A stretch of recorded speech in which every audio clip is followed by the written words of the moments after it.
Guys দেখো কি বড় তিলক সাহেব একটা মাছ ধরেছে, কি বড় বিশাল আকৃতি মাছ ধরে নিয়ে যাচ্ছে। সেই দেখো সেই সেই সেই সেই সেই দেখো সেই দেখো সেই সেই দেখো।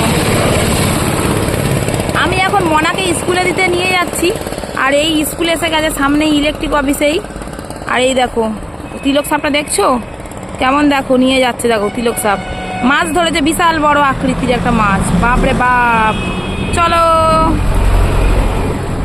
এদিকে তো একটা মাছ ধরেছে তিলক সাপ বললাম, আর এদিকে দেখো না একটা মাছ ধরার জন্য আর একটা তিলক সাপ শিকারি করার জন্য মানে ঘুরছে জলে, কিভাবে ঘুরছে বাপরে বাপেই। দেখো ব্যাকে দেখাই তোমাদেরকে, ব্যাকে ওই দেখো ঘুরছে জলে, দেখছো শিকারি করার জন্য ও জলে ঘুরছে।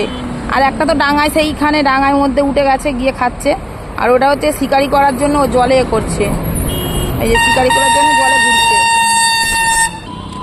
এই মাত্র মানে এত গাড়ি ঘোড়ার চাপ ছিল, এই মাত্র খালি হলো রাস্তাটা, মনে হলো সেকেন্ডে সেকেন্ডে গাড়ি।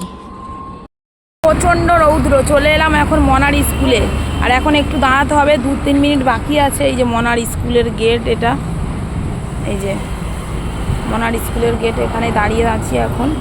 কি করবো, রৌদ্র প্রচণ্ড। সব ফ্রেন্ডরা আসছে পিছনে, ব্যাকে আসছে, দেখাও। রানী ভিক্টোরিয়া দুইজনে লজ্জা, মুখ বুঝে গেছে যে আমি ক্যামেরা করছি।